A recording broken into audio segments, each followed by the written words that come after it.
9장 초기 관념론. 19세기의 전반 반세기는 철학적으로 독일 관념론이라는 특색을 보였다. 관념론의 시작은 19세기가 시작되기 이전의 10년과 세기 전환 이후의 몇 년간까지로 보아야 한다. 이 시기가 바로 초기 관념론이 태동하는 국면이었다. 이런 국면을 결정적으로 이끌어낸 것은 피이테 철학의 발전이었다. 그 외에도 셸링과 헤겔도 역시 이에 가세했다. 또한 슐라이르마허의 종교 강의, 그리고 그가 자신의 철학적 윤리와 변증법에 걸맞은 입장으로 전환한 것 등이 이런 흐름에 합세했다. 중기 관념론에 연결된 국면은 정신현상학 이래로 이루어진 헤겔 사상의 체계적 발전을 통해서, 그리고 셸링의 후기 철학을 통해서 그 특징을 보여주었다. 후자는 젊은 피이테와 크리스찬 헤어만 바이스의 사변적 이실론과 더불어 후기 관념론의 국면에 속한다. 초기 관념론은 이런 틀 속에서 단지 불완전하게만 다루어질 수도 있다. 피이테의 학문론에 대한 자리매김의 문제와 그것으로 인해 유발된 무신론 논쟁과 연관에 대해서 집중하는 경우에 그렇다. 슐라이르마허 사상의 전개는 각각의 부각된 지점들에 이르기까지 설명될 것이다. 이 지점들은 그의 후기 철학에서 심대한 영향을 끼쳤다. 사변적 이실론과 마찬가지로 이러한 사상들은 다음 장에서 부수적으로 언급되긴 하겠지만 그렇게 충분할 정도로 중요하게 다루지는 않을 것이다. 1. 피이테와 무신론 논쟁. 1762년에 태어난 피이테는 1780에서 84년 사이에 예나와 라이프치히에서 신학을 전공했지만 더 이상 계속하지 않고 중단한 다음에 가정교사가 되었다. 그는 칸트 사상과의 조우를 결정론적 세계관으로부터의 해방으로 경험했다. 그는 1791년 7월 직접 칸트를 방문했다. 그의 모든 계시에 대한 비판 시도는 1792년 칸트의 권고로 출판되었는데 익명이었다. 그 책은 칸트의 작품에 포함되었다. 피이테는 1794년 바이마르의 장관이었던 괴테로부터 예나 대학교의 철학 교수 자리를 초빙받았다.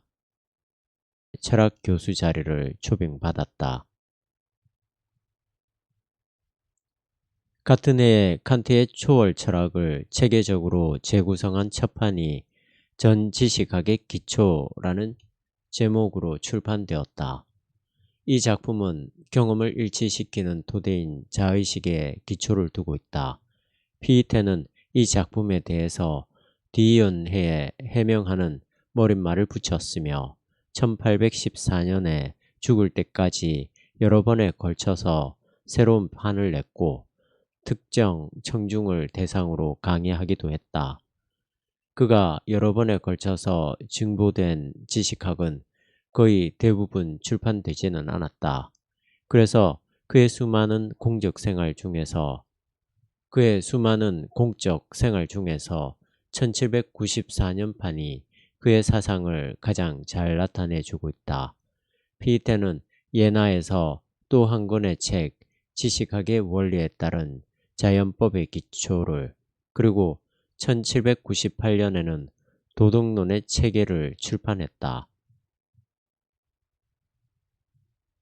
같은 해에 그는 무신론의 공격을 방어해야만 했는데 이로 인해서 그는 1799년 예나 대학교에서 퇴직당했다. 뒤이어 나온 중요한 책으로는 인간의 운명과 행복한 삶을 위한 지침이 있다.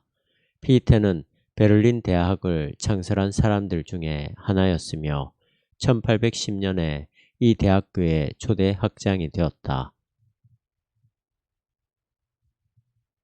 A. 피이테의 학문론에 드러난 자아의 철학. 피에테는 예나 시절에 오랫동안 칸트에게 동의한다고 믿고 있었다. 그러나 그는 이제 학문론에서 우리 경험의식의 구조에 대한 칸트의 분석을 자아의식의 토대로부터 빈틈없이 체계적인 서술 형식 안에서 새롭게 기초를 놓아보려고 했다. 여기서 핵심적인 문제는 소위 칸트 방식으로부터의 전환이었다. 이 방식은 판단하는 오성의 행위를 그 마지막 전제, 초월적 조건들에 대한 방향성에 입각해서 분석한 것이었으며 결국은 자아의식, 초월적 통각을 경험의식의 기반으로 간주한 것이기도 했다. 이런 방식으로부터의 전환은 이미 예나 대학교의 피에테 선임자인 칼 레오나르트 라인홀트에 의해서 개척되었다. 그리고 물 자체에 대한 칸트의 전제를 비판함으로써 알려지게 되었다. 이 물 자체는 우리의 감각에 작용하며 따라서 그 무엇을 경험한 사람의 그 경험을 이 대상으로부터 벗어나게 한다. 이러한 전제를 우리 경험의식의 모든 내용이 우리 자아의 인식 형태를 통해서 규정된다는 칸트의 증명과 일치될 수 없다고 생각하는 비판가들 중에서 프리드리히 하이니 야코비를 대표적으로 손에 꼽을 수 있다. 피에테는 야코비가 1787년에 집필한 관념론과 현실주의에 대한 논문을 자기가 칸트를 이해하는 증거로, 특별히 물 자체에 대한 전제를 포기하는 증거로 삼았다. 이런 전제가 사라지게 됨으로써 자기 의식을 통해서 조건부로만이 아니라 확고하게 경험의식을 서술해야 할 과업이 제기되었다. 또한 피에테는 이러한 서술을 시도함으로써 칸트의 이성 비판에 포함된 경험의식의 체계를 제거할 수 있다고 믿었다. 피에테에 따르면 판단하는 인간 정신의 모든 사안에는 자아의 행위가 기초하고 있다. 인간은 이런 행위를 통해서 자기 자신을 확인한다. 이 경우에 자아는 행위하는 자이며 또한 이 행위의 산물이기도 하다. 이것은 자아가 자기로 알고 있는 자기 자신은 주관인 자기 자신의 산물일지 모른다고 보면 안 된다. 왜냐하면 자아는 자기를 인식하는 한도 안에서 그 정도로 존재하기 때문이다. 자아가 자기 자신 안으로 물러서는 것인 자의식은 이를 통해서 자기 자신을 대상에서 찾게 되는데 그 자의식은 사행 자체이며 자아로서의 활동 자체이다. 자아를 사행으로 해석함으로써 자아가 구별된다는 사실을 알고 있는 비자아가 자아의 산물로 이해될 수 있다. 자의식과 외부의 존재의식은 필연적으로 연결되어 있다. 그러나 이 경우에 전자는 후자의 토대임에 틀림없다. 1794년의 학문론에서 추가적으로 이렇게 언급되었다. 대립적인 조정의 가능성은 의식의 일치성을 전제한다. 즉, 자아를 전제한다. 역으로 자아의 자기 조정이라는 일은 자아 외부의 존재가 자아에게 연유하게 만드는 그 어떤 다른 것이 없는 한 불가능하다. 이렇게 조정된 비자아는 우선 철저하게 비어있다. 그 무엇이 아니라 아무것도 아니다. 비자아로서의 자아가 스스로 반대하고 있다는 점을 알기 때문에 스스로를 통해서 한정되어 있다는 점을 알고 있다. 즉, 유한하다고 말이다. 그리고 우선 이제는 이 양자에 대해서 이렇게 말할 수 있다. 그것들은 그 무엇이다.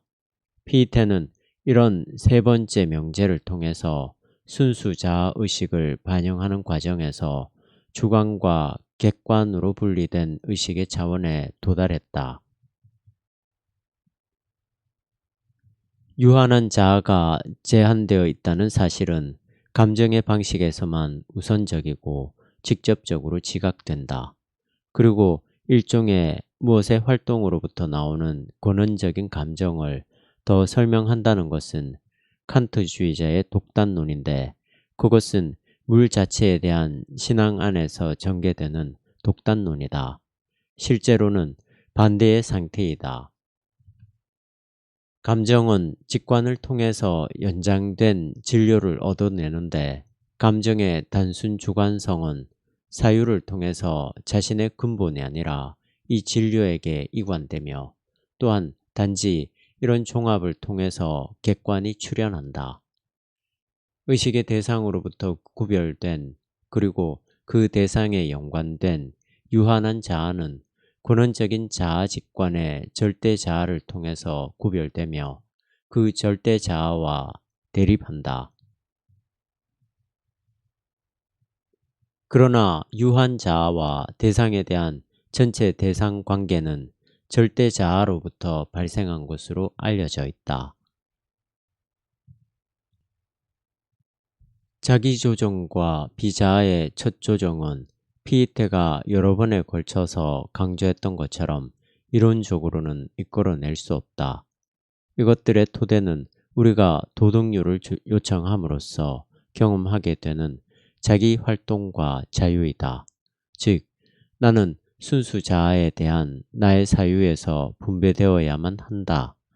바로 그것을 절대적인 자기 활동으로 생각한다.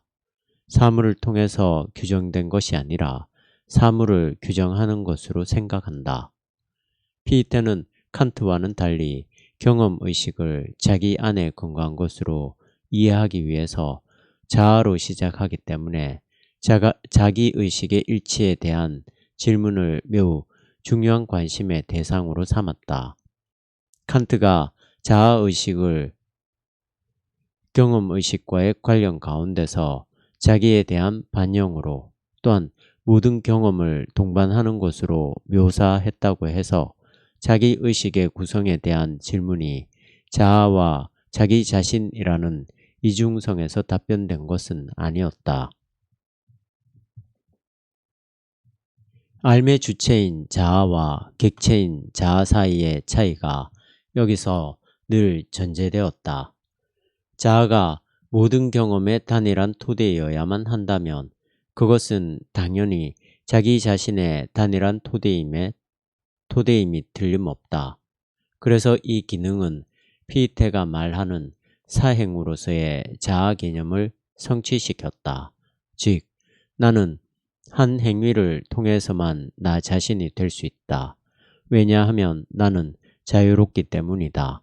각기의 행위는 바로 자아 개념이다. 물론 사행사상을 통해서 자신의 반영하는 자아의 지식이 설명되는 것은 아니다. 이 지식에 대해서는 피이테가 자아와 나눌 수 없다고 말한 바 있다. 자아를 사행으로 해석하는 것은 자아의 암 뒤에 속한 문제이다. 그런 알무로 돌아가지 않은 채 말이다. 이로써 피이테는 1797-98년에 자신의 첫 기본 명제를 확장시켰다. 즉, 자아의 자기 직관은 자신을 정립하는 자로 정립하는 것이라는 특징화야. 자신을 정립하는 자로 정립하는 것이라는 특징화되었다. 이런 명제 양식을 천명했다고 해서 피이테가 정립하는 자아와 정립된 자아의 일치를 확인해 준 것은 아니다. 이것은 왜 자아가 자기 자신을 소유하고 있는 자로 자신을 알고 있는 주체로 부각될 수 있는가에 대한 증거가 될 수는 없다.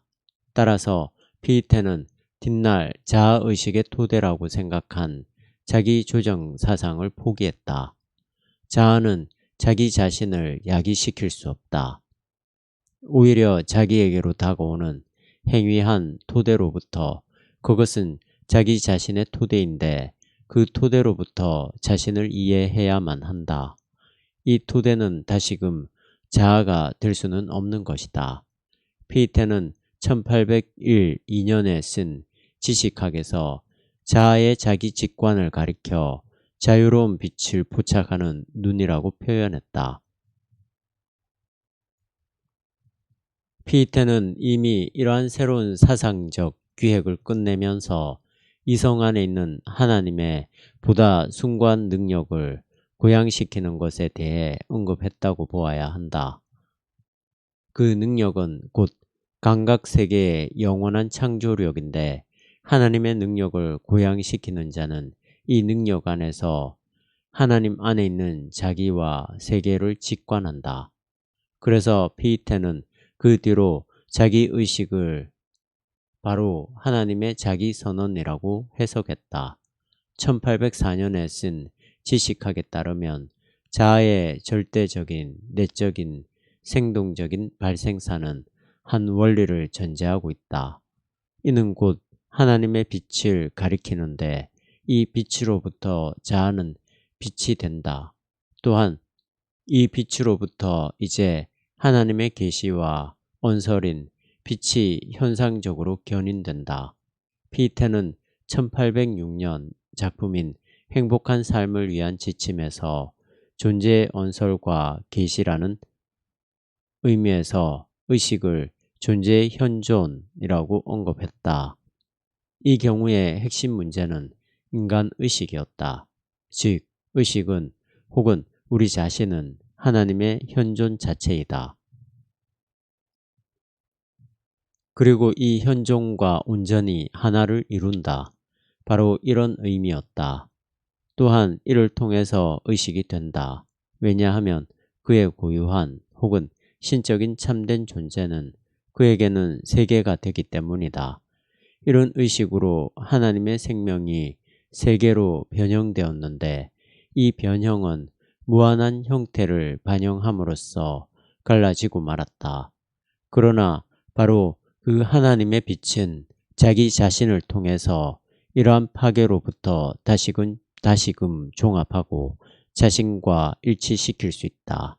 또한 직자적인 것, 하나님의 현존과 계시로 나타날 수 있다.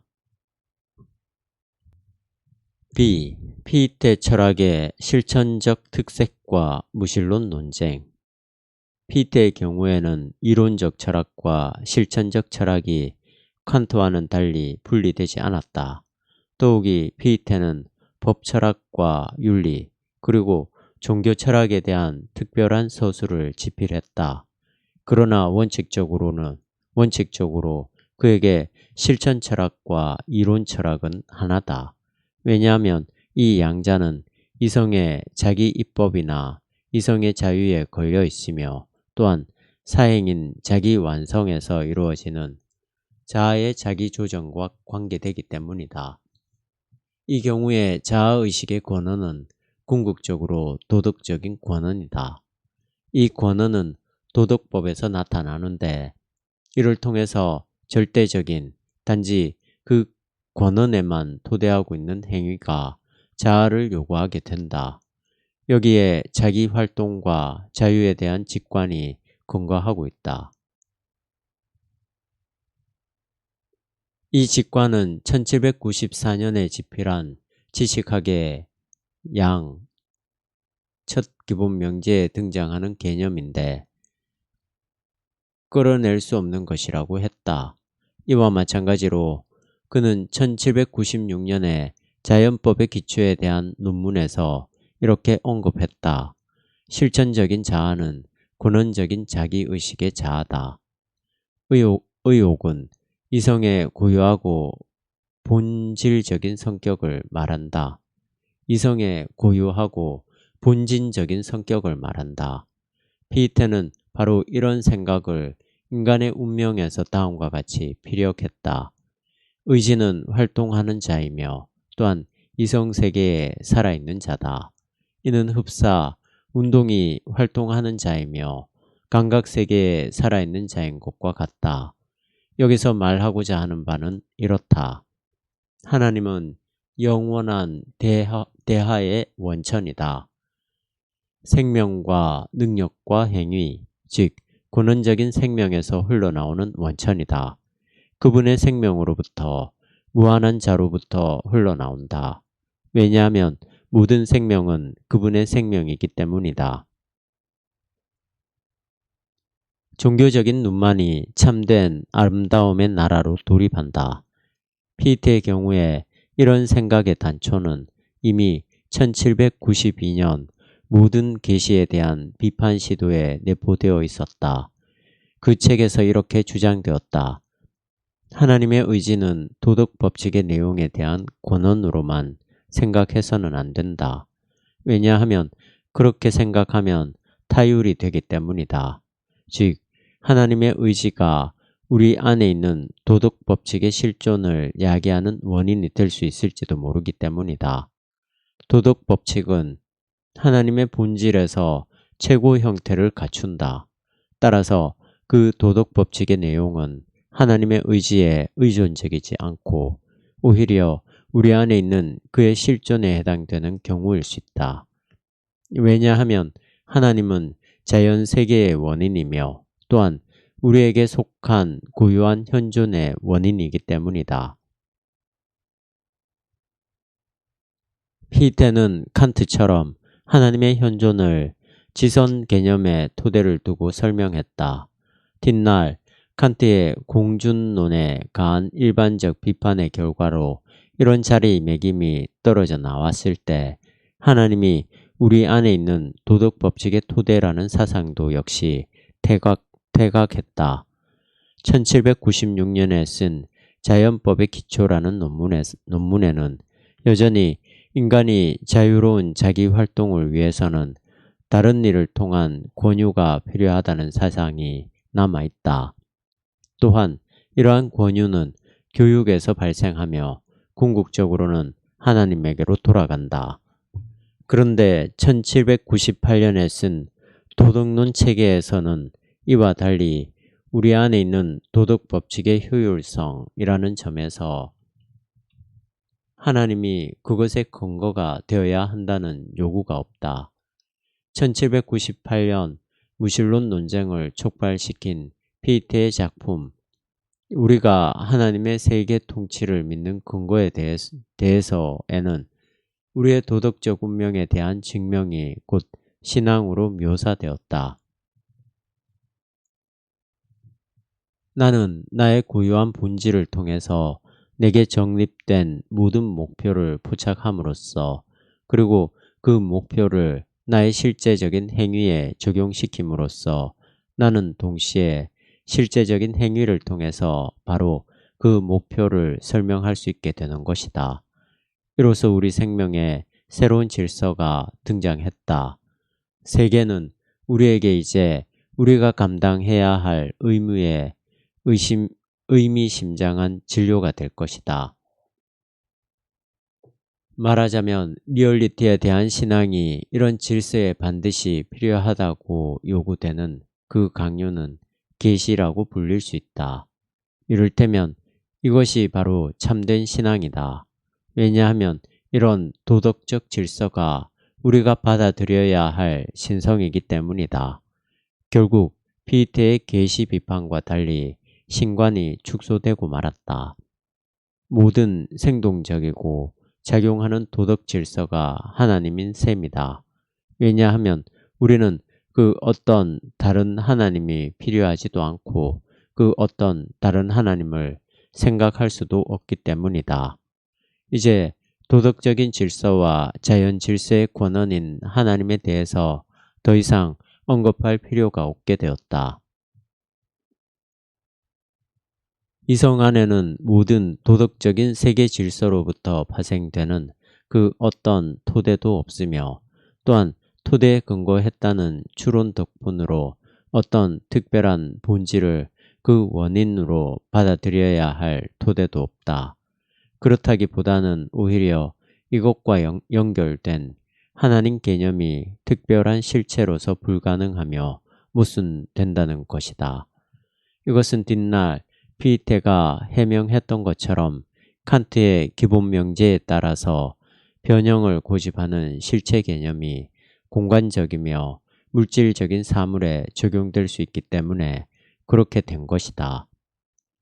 이와 마찬가지로 피이테에 따르면 하나님을 인격적으로 표상한다는 것은 자기 당착이라고 한다. 왜냐하면 이 표상이 하나님의 무한성과 모순되기 때문이다. 인격성과 의식이라는 것은 재앙과 유한성을 전제하지 않고는 절대로 생각할 수 없다는 점에서 모순된다는 말이다. 따라서 이런 본질은 이런 수로가 첨부됨으로써 너희들에게 유한자가 되며 너희 같은 이들에게 본질이 된다. 그리고 너희들은 너희들이 원했듯이 아무도 하나님을 생각하지 않았다. 단지 사유가 여러 번 반복되었을 뿐이다. 이런 언급이 말하고자 하는 비난은 기독교의 하나님 이해가 인간의 투사라는 것인데, 이런 비판은 사실상 스피노자가 객관적인 지식을 갖고 의도하는 하나님에 대한 기독교 중세기의 표상을 비판한 것에 소급된다. 왜냐하면 이 비판이 지식학이라는 피이테의 첫 기본 명제를 둘러싼 주변 요소들과 연관되어 있기 때문이다. 말하자면 자아의 자기조정 명제가 파산된 것과 연관되어 있기 때문이다. 그런데 이것은 자아의 토대가 다시 다른 자아가, 즉 절대 자아가 될 수 있는 게 아니라 전혀 다른 종류가 되어야 한다는 통찰과 묶여 있다. 무신론 논쟁 논문에서는 인간의 운명에서 직접 다루어진 것처럼 피이테는 우리 안에 있는 실천 이성의 도덕적 의혹을 생각했다. 반면에 뒷날 기획한 지식학에서는 우리에게 작용하는 빛에 대해서 언급했다. 1806년 이래로 여전히 하나님의 존재에 대한 스피노자의 생각에 훨씬 건접해 있었는데, 이 존재의 계시는 우리의 의식을 말한다. 피이테는 1798년 전통적 하나님 표상을 비판함으로써 종파적 수다를 잠재워 보려고 했다. 이로써 참된 종교가 즐거운 법행위를 고양시킬 것이다. 이렇게 입장을 명확히 함으로써 도덕성을 위해서 특수하게 종교적인 것을 포기하게 만들었다. 따라서 그의 주장이 극단적으로 배척받았다는 것은 놀랄 일이 아니다. 드레스덴의 고위 종교국은 작센의 영주에게 피이테와 그 제자인 보베르크의 학설에 대해서 불만을 제기했다. 1798년 11월 19일자로 선포된 영주의 훈령으로 철학 저널은 압수되었으며 라이프치히 대학교와 비텐베르크 대학교 교수들은 다음과 같은 명령을 하달받았다. 억압과 질투와 품위로 피곤해진 종교를 보호할 것이며 하나님에 대한 이성적인 신앙과 기독교의 진리에 대한 생생한 증명이 어느 곳에서나 건설되고 확대되고 견고해질 수 있도록 신경을 쓰라. 피이테는 즉시 대중에게 항소함이라는 글로 반박했는데,